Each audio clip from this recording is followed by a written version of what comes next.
the plans and sketches that people do of the space. And I'm not sure if, can you see the whale wall there? Can you see it? You see where it is? It's very small. It's in between the Queensland Museum South Bank and the Queensland Art Gallery. It's a strip there. It's that.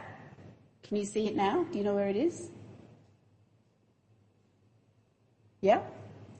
So obviously, just looking at that drawing, we can see that it is actually a division, if you like, and a walkway. You would have better toes for it than I. But it also is in between the museum and the art gallery, although as we see in the photographs, it is actually visually part of the Queensland Museum more than the art gallery.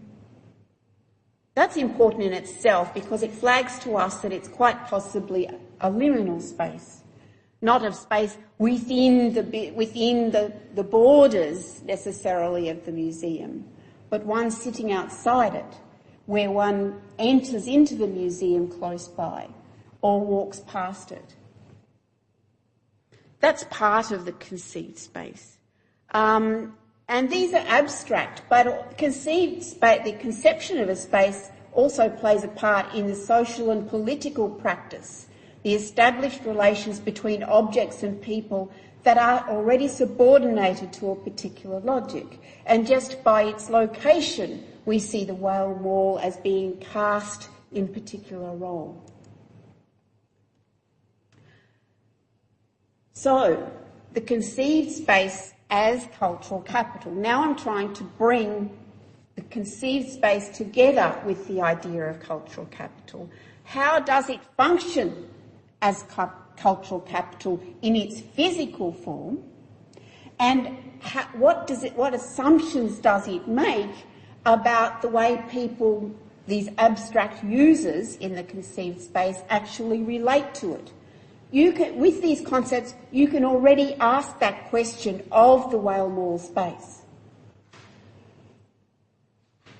So the conceived space is a container for the relationships, not a passive container. I don't mean it as passive. It's a container for relationships between cultural artefacts and participants, and the environment itself has a role to play in casting those relationships. And the artefacts commonly in museums are not where they might be found in nature or in the social world. They are actually put in the museum, or in the case of whales, they're not real whales, they're traces of whales. They're an image or a representation of whales that are now taken out of the environment that you might find them in and put in a particular configuration in the museum. And as such, the museum makes life anew. It recasts our relationship to things by setting up relationships between bodies and the artefacts. So obviously museums have gone through, as you would know, I'd assume, a history of different ways in which people have thought about the role of the museum, and it is said that there are traditional notions of museums which people don't necessarily subscribe to anymore, and it's much more that very abstract idea of we're here to transmit culture, everybody just come and get it. Whereas the contemporary theorists actually talk about a much more dynamic relationship, not with one unitary notion of information and intelligence, but multiple forms, at least pay lip service to the embodied nature of experience, and I would imagine the whale wall is a case in point, isn't it? I mean, with its kind of sensory and other kinds of experiences attached to that space, and the multiple subjectivities of perception. So I'm interested in reflecting on what versions of the museum are more apparent in the conceived space of the whale wall. What do you think? Is it more the first one or the second one?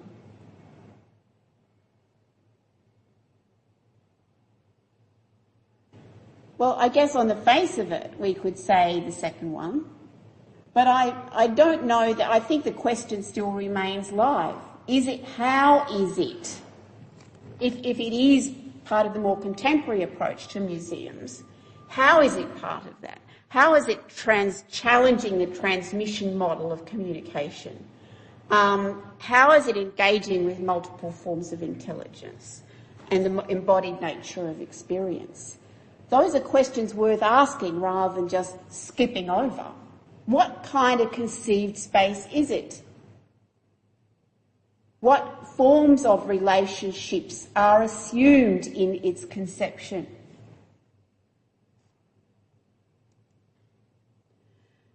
Just to put this in starker relief, there are a range of different approaches to the museum. Rivière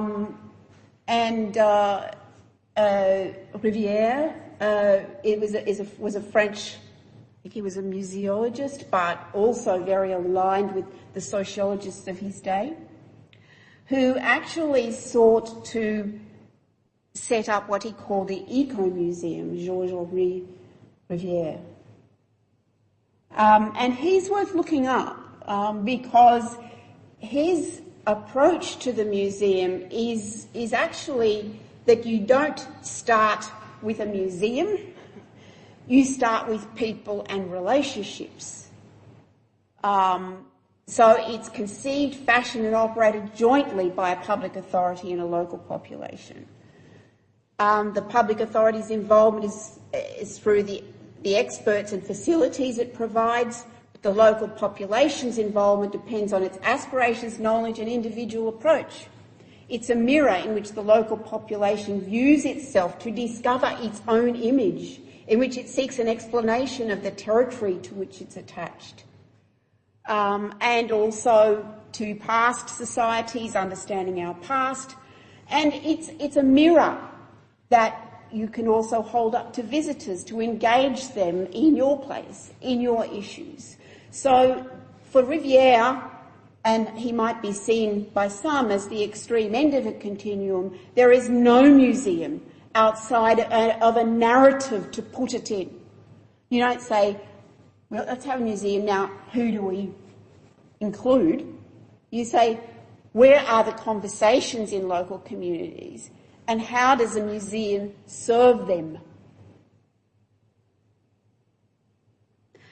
That's a good kind of example because it actually overturns assumptions about museums and gives you a kind of another benchmark in terms of the ways in which museums potentially can be conceived.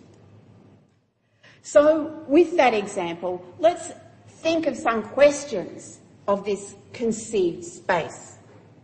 We're at a point now where we can ask, well, if the museum is about cultural capital and about people accessing cultural capital, what cultural knowledge relationships inhabit the conceived space of the Whale Mall?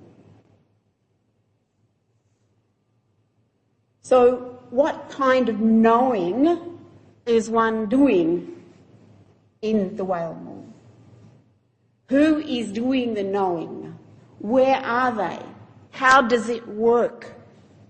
Who are the people doing the knowing? Are there some people that couldn't possibly do it, or wouldn't dream of doing it, or would feel possibly alienated from it? What, and obviously entailed in this, and you would know more than I about this, what sensory relationships are they proposed to experience, and what role do they play, or are they proposed to play? Are they assumed to play?